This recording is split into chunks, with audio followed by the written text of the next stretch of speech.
Hi, everyone. This is Ray Luskin, artist, author, creative activist, and creative mindfulness mentor. And today I am so excited for our Women Who Dare is Lea Pinsky. I actually met Lea a couple years ago when I went on an art encounter tour, and she was giving a lecture on murals at Columbia College. And I felt, wow, I need to talk to this girl more.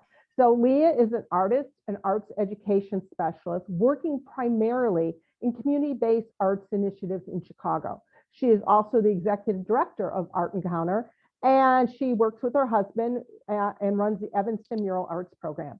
Lea, welcome. Thank you. So excited to have you here.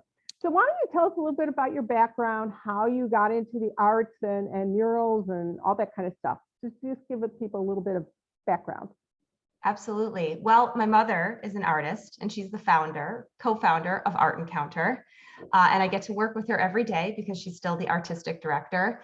And so she has been a huge influence on me from the very beginning of my life in terms of introducing me to just the power of art. She made art in the home. Her studio was right above my bedroom. She built these gigantic stretchers for her shaped canvases. And, there would be it wouldn't be unusual for me to be on my way to sleep and then hearing like bang, bang, bang, bang, bang, bang, and, the music going. And, I was a kid, I thought that was normal. Like every house has like an artist that works late, right? Right, of course. So, just sitting there watching her mix colors, she, as you can imagine, got me into classes early on. So I picked up a paintbrush pretty young, but I also had a real strong interest in theater from a really young age. I noticed you went to Northwestern for performance arts for your master's. So yeah, so tell us a little bit about that, because I believe in the intersection of many arts, that we feed upon each other by, whether I'm taking a drumming class or I'm taking an acoustic class, whatever I'm doing, they help feed my creativity. So go ahead, sorry. Yes, true. I have to become more just embracing of the beauty of that rather than having it be a point of tension for me, well, not only did I get my master's at Northwestern in performance studies, but I actually got my undergraduate BFA in acting at NYU. So I really did pursue acting. That was my intention. Though when I couldn't get cast in plays in high school, I always, next thing I did was to join stage crew. And the teacher that ran the theater at the time saw that I had some skill in painting. So he always had me painting the sets, and anything that needed to get painted, that was me. So that was also really instrumental in giving me that understanding of what big art looks like, how transformational it can be for the stage by painting these large flats.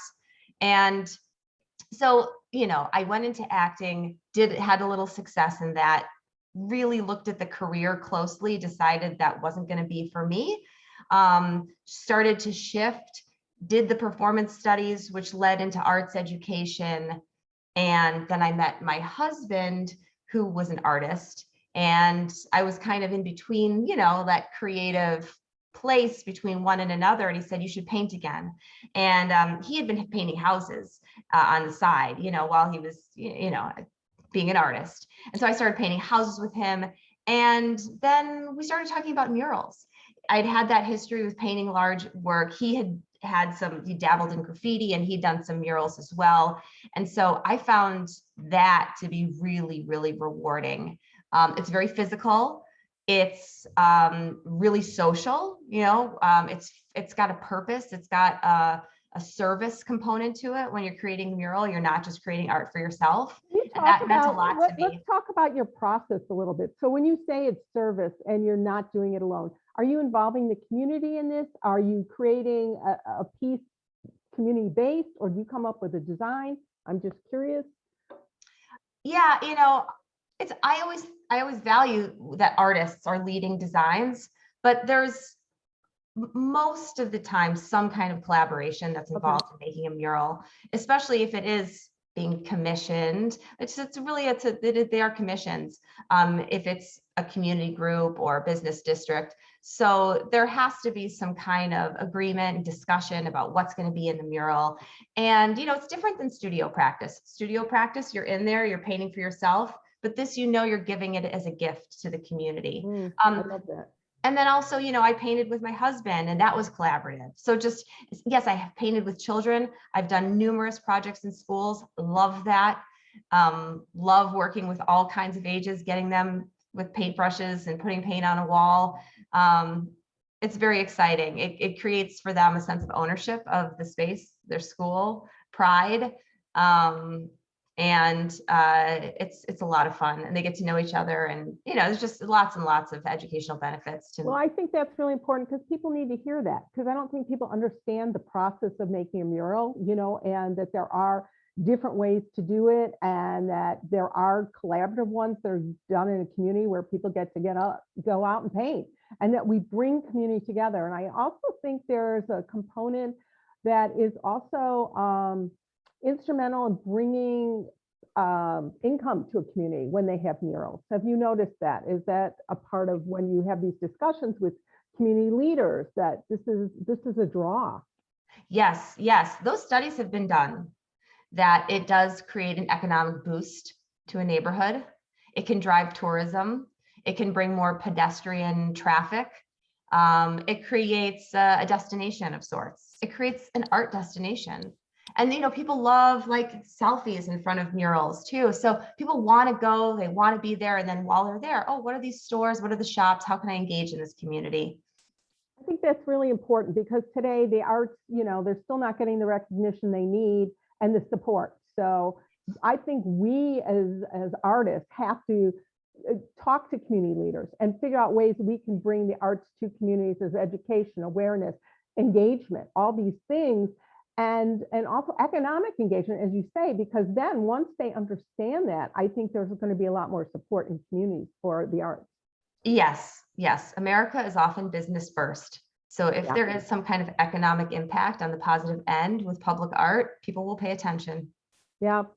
So let's talk about, our project, the Evanston one right now, that you have been working on with your husband. So yes, sure. Yeah. So the Evanston Mural program, or it goes by a couple different names, but it's a program within Art Encounter, and I was very excited to bring this to Art Encounter in 2017 and launch just a new initiative. Art Encounter is a 43-year-old organization now. I guess let's do the math. It was founded in 78. Wow. And the mission is to educate, empower, and connect people through interactive engagement with art. And so we've done a lot of bringing people to art. So we take, tours to artist studios. I will tell people I've done that. I did that for several years with your mom. I took one class that we went down to the Art Institute, and she was teaching me all about modern art and how to talk about it. That was really very helpful in my own personal growth. And then I also took some of the tours with the artists, where you actually go into people's studios and you see how they work, but also there's collectors all throughout Chicago who have been opened their home, and it's inspired work. We went, my sister and I took it one time, and there was some artists that my sister absolutely adored, went home and it inspired her to create this whole new genre of art for herself, where she told stories through like letters and stuff, that each one was a hieroglyphic. But she had seen something at one of the people's homes, and then she created this, and it's a ripple effect, because then she's done other things, and then she donates the money to Mount Sinai Hospital.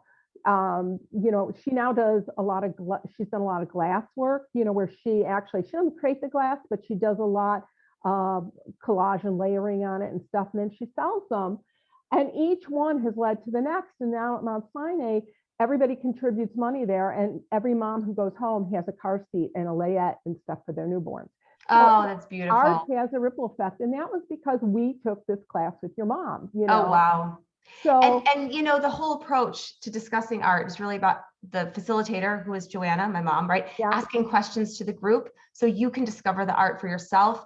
It reduces that kind of inhibition that some people have, that art can be sometimes intimidating to people, like, in a gallery, in a museum, I need to know something. No, you don't. You just have your own way you see. So what are some of the best questions to ask?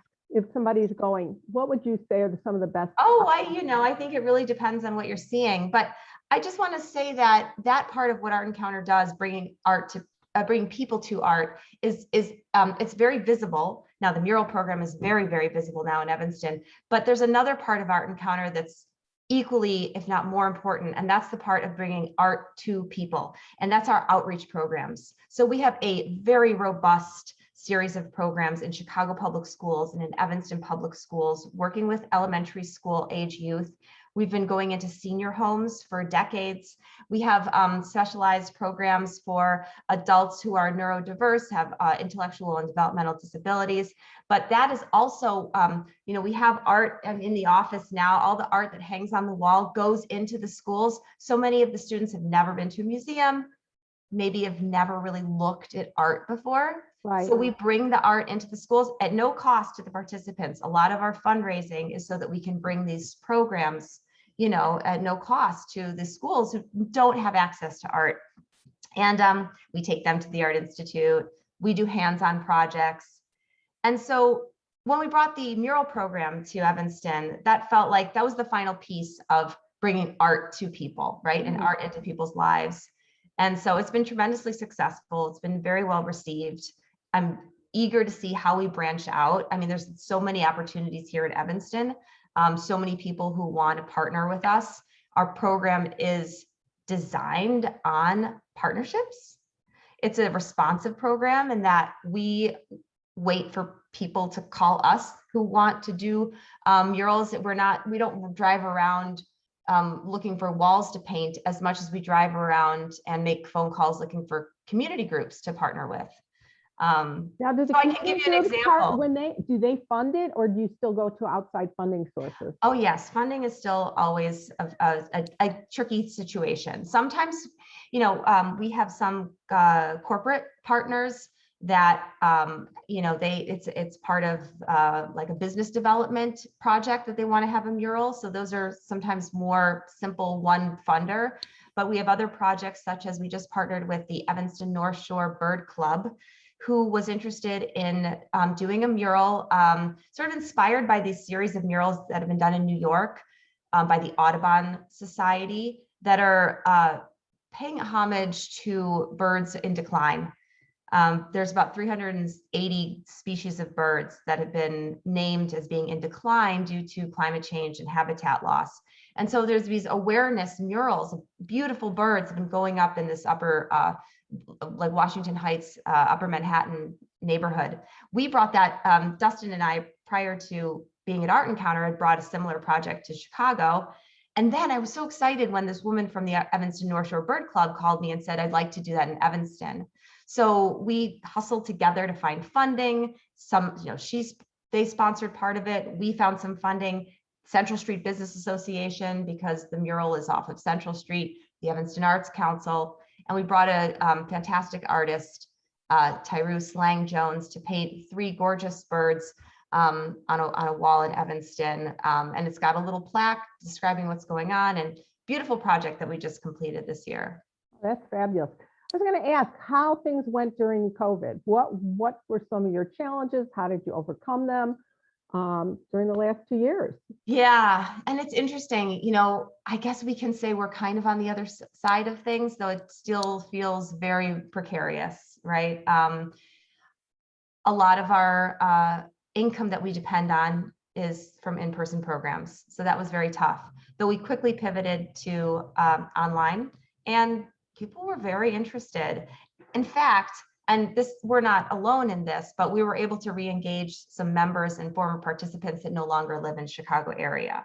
So that was great. So we did a number of online conversations with artists. We Zoomed into artist studios. We did some more traditional kind of educational programs, similar to what you may have gone to at the Art Institute with Joanna. We did some artist demos, and even we Zoomed into schools. We did a couple of school programs where we Zoomed right into the children's homes, brought them virtual art projects. We created 800 individual art kits for students in the Chicago and Evanston area. Yeah, and our program with the Center for Independent Futures, for the neurodiverse adults went on Zoom. So we kept our programs going.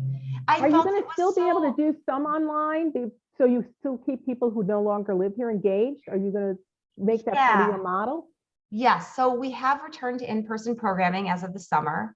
We also have a travel program that we have, in some ways, that's been a very important piece for us because it does help support the other parts of our organization. But that was put on hold, though that started up. We had a trip to Boston, a beautiful art tour with 15 people last month.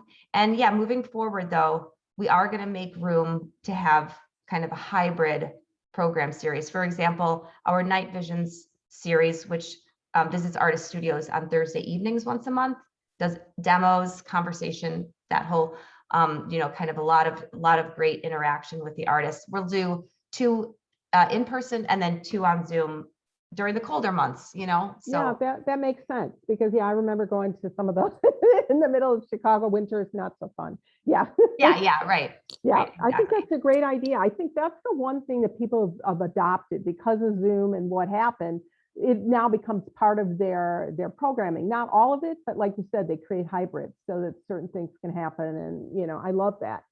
We're also launching a couple of more casual ways for our members because we have a member program for them to engage with each other and without having to be in person. So we're looking to develop a book group, looking at reading art books, art film group, an artist group, and even a collector group. So we're in the beginning phases of putting that together. Okay, I stop for 1 second. So what is your favorite book on creativity?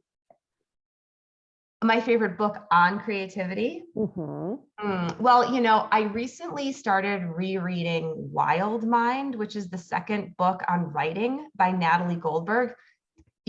Back to your comments about how all the arts impact each other.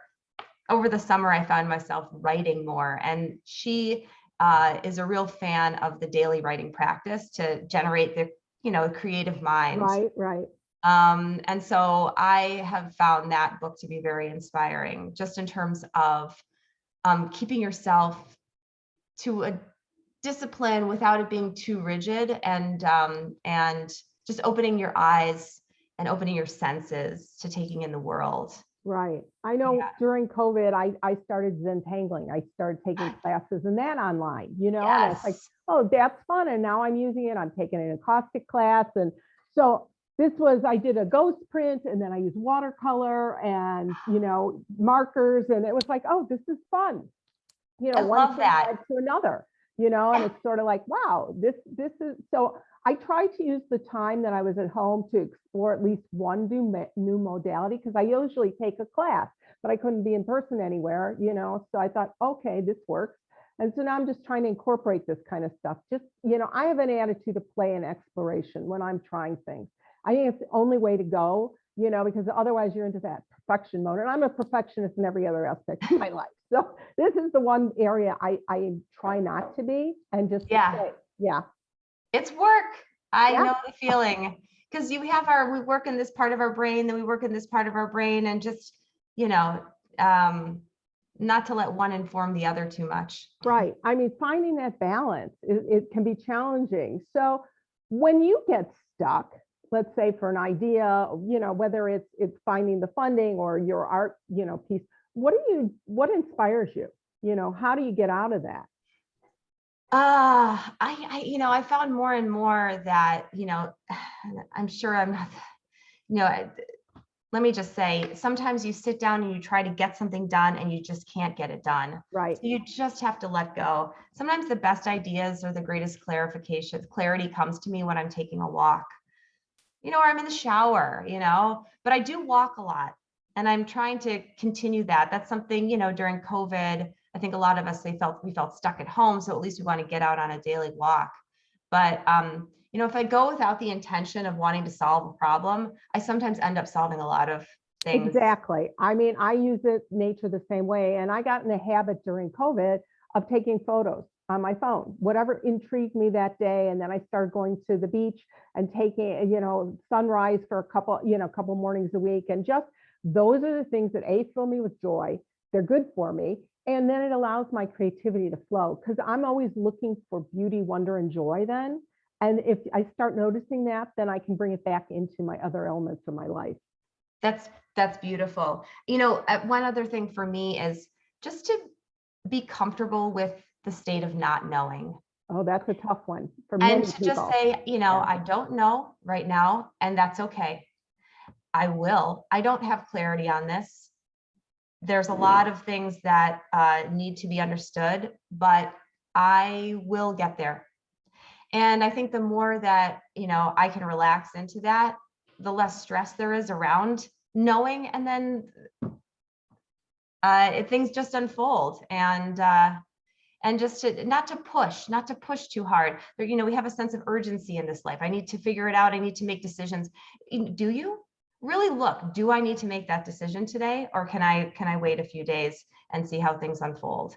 And just trying to slow down a little bit. Well, and I know you're a busy mom too, so it's always more challenging when you have young kids at home. So, finding that time. So are you now doing like your mom did and work late at night, or so? Well, I've taken a break from murals, and I'm not very Okay. active in the studio. I have actually returned to my interest in theater. Ooh. So yeah, so I had taken some classes prior to the pandemic, did some online stuff during, and now I'm taking classes again, just because again, I'm not feeling the desire to make something visual right now, and I'm not going to fret that, that's okay. That's where I'm at. I love that. I think that's really important because we're always like, we have to be productive. And, yes, it's nice. I put it on my calendar. I'm going to do it, but I'm not going to push myself to do it. I feel inspiration sort of comes from the inside, as well as the outside. And there has to be a balance. So I applaud you for taking that time and exploring that other avenue. But whatever you do in theater will ultimately, help you in your job and all the other pieces and in your visual work. So. Well, I think COVID really showed us how fast we were all running on that little hamster wheel. Right. And like, to what end? Like, what's this race I'm on, and does it matter? And who's keeping track? And what do I really want? Quality of life. So where does productivity fit into that? And what does productivity look like? Because productivity can be about building a relationship with another human being, not always, creating some sort of tangible output of something. I love that. That's great. What else would you talk about when you say that? So you said, it's sort of like a time to reassess. What would you love? What's the feelings that you're hoping to get by pursuing theater again? And where do you see yourself, going in the next year, let's say? I'm so comfortable sitting in the state of unknown that I'm unable to answer that question. Wow. No, I really do want to see, it's tough, right? Because theater is an inherently collaborative art form. So usually there has to be other people. And the more serious you get, the more time commitment it takes. So I've been creating some opportunities myself of getting people together to read and to kind of play out some stuff, because I have a little community here, and I've returned to the community I grew up in, which is just right downstairs. Our office here is at the Noise Cultural Arts Center, which I grew up in. Like, everything I did as a child, including the Piven Theater Workshop, and they're just an incredible theater school. So I've reconnected. I was going to ask if you were taking classes there. So yeah, they're really wonderful. It's a wonderful school. But I enjoyed also, and I think many people did, even though it was difficult, having more time with my family. My husband and my son, who's becoming a teenager, so things are starting to, not be quite as tight. But even just this morning, I was a little bit lamenting the time when we were all at home all day last year, because now he has to leave the house at 7:30 in the morning in order to get to school, which starts at 8. And so there was something that was really magical about us all being home all the time. So working hard to keep that fun. We have a lot of fun together. We're all comics at heart. My husband, my son, and me. We just like to crack each other up. So, whether that has an end, whether that has a goal, What that goal looks like is a little to be determined. But I think it can be, it doesn't have to be a goal, it's a feeling. How do you want to be at the end? When I teach visioning and stuff, I always talk about, what is it you want to feel? Who do you want to become at the end of your journey, whatever that is? It's more about that than, because we also learn from failure. Whether we set ourselves up to do something, we also have failures in life, and we learn from them. yes. So, yeah. Well, one of the things I mentioned earlier about why painting murals gave me so much joy is the connection it would give me with other people. Both my partner who I'm collaborating with, the people on the street who are witnessing it, the students that I'm working with. So creative connection, connecting with other people through a shared love of something creative is really important to me. And I think that is like just a core value of something that like I am always seeking out, and having the opportunity to make sure I'm expressing myself. I have a lot of I have a lot of stuff that needs to come out. So however that wants to come out. You have a message and a story, and it comes out in many forms. Yeah. Whether it's theater, whether it's murals, whether it's doing director of art encounter, you're just a creative at heart, and it is a core value. I know that about you, and stuff. And creativity can be so many things, and it can be the artist, but it can also be the way you run an organization, or, handle the business part of your life, or you parent. And I think that's part of my story too, is when I tell people about creativity, it is much broader than being an artist, because otherwise I'll say, are you creative? I'm not an artist. That's 99% of the people say that. I say it's not that. There's such a broader conversation that needs to happen.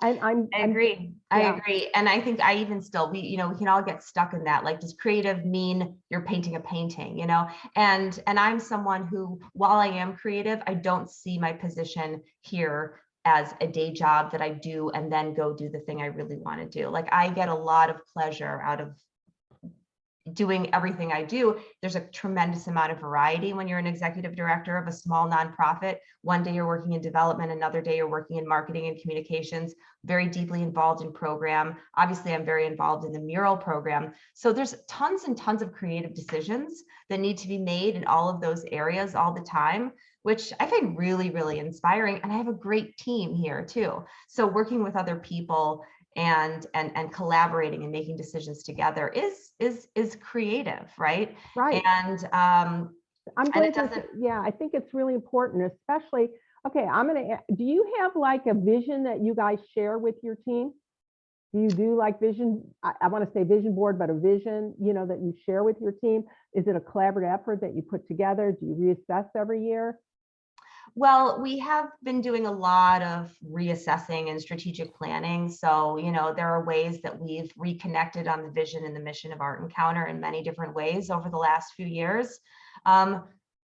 Most of everyone who's here at Art Encounter has like a strong history with the organization at this point. So some things maybe don't even need to be explicitly described, but our tagline, Art Encounter, many ways to see, I think keeps us all in a creative space, because we approach our work like, okay, that's one way that we could look at this. How else can we look at this? Continually opening the box. What's another way we can do this? How are other people doing these kinds of things? What have we learned? So not getting stuck here, but always seeing, your place in the greater community. Right. I think, one of the women I talked to runs a theater company in New York, Ann Hamburger, and she was talking about her nonprofit is sort of reassessing how can they bring more diversity into it, new conversations based on the last 2 years. And so I was just curious if those conversations have come up in your organization, or if it may not even be an issue. Oh, absolutely. No, I think every organization should be asking those questions, and we are as well. We have a strong committee that is working on diversity, equity, and inclusion. We're about to bring on a consultant to do some assessment of our organization and do sort of an audit and look at ways that we really need to look at our work a little bit with a clear equity lens, because there's always ways to improve, and Right. want to make Yeah, I sure. think this is a conversation that some people are scared to have, because then when we have these conversations, when we have to acknowledge our bias, and I Mhm. do believe we all have a bias in one Yes. form or another, you know. So, Yeah. And and so, yeah, the last few years have really been about doing that education and being comfortable with the discomfort. right, and that's also part of going out in community and having those kind of conversations. I think Mhm. too is how do we share that? You know, even the conversations about, and I forgot the name of the group, the one you were talking about. You did a great job of it, understanding people with different neural functioning. And the neurodiverse adults. Thank you. Neurodiverse adults. I think that's a good conversation. That's about being different, you know, and Mhm. what are our bias on that, you know, as a culture. And, you know, and maybe that's, I'm just brainstorming a little, you know, some of your online stuff that you're talking about, having book conversations. Maybe you have art conversations like that. How do you bring that, and that becomes your online portal to people as we go forward, you know, having those kind of interesting conversations. And what's our bias in art? You know, oh, you hear the word graffiti, you know, think about it. I mean, you know, your husband did graffiti. Most people have a negative context of graffiti, you know, Right. and then we forget about, you know, like Bansky and what some of the important pieces he's created over the years, you know. Oh yeah, graffiti has changed so much. Right, but those Graffiti, street art, murals, you know, now we see, you know, Nikes, you know, selling their shoes using graffiti. But, you know, those aesthetic. are kind of conversations I would love to have personally going forward, because I don't have a community to have that conversation in. Mhm. And I would like that online, in the sense, because there are people all over the country then who would be involved, you know, Right. and depending where you live, if you're in the South, you're going to have a different bias than if you're, you know, in Chicago, those kind of things. So that was just a thought as we're chatting here. So. No, well, that's true. And that's all part of it. Really being able to step outside and see yourself and say, who am I and where are we and how does our environment affect who we are and what we know and what we see and what we think and what our biases are. Absolutely. Right. Well, I love this conversation, and we probably could talk for much longer. So tell people how they can get a hold of you. Yes. So go to artencounter.org and you can learn all about our public and member programs, which you talked about. Thank you so much for having participated before in our tours to artist studios, collections, etc. You can learn about our outreach programs, how we engage with schools and community groups, on our mural program, and travel. We are getting back into travel. And so, you know, we There have was a broad one your mom was mission. doing to Cuba years ago, and then Yes. they had to stop the Cuba one because of something that happened in the government. But it was like, oh, that would have been cool. It would be, yeah, we went to Cuba for 12 years, I think. Yeah. So yeah, that's an important part of Art Encounters history. Yeah, and we're here at the Evanston and at the Norris Cultural Arts Center. Our office is primarily, you know, it's an administrative office, but we have a lot of art. It's a gallery as well. And so, you know, people can stop by now that we're in person. I'll just put my little mask on, you know. Okay. Well, thank you so much. I really enjoyed our conversation, and we'll talk soon. Thank you, Ray.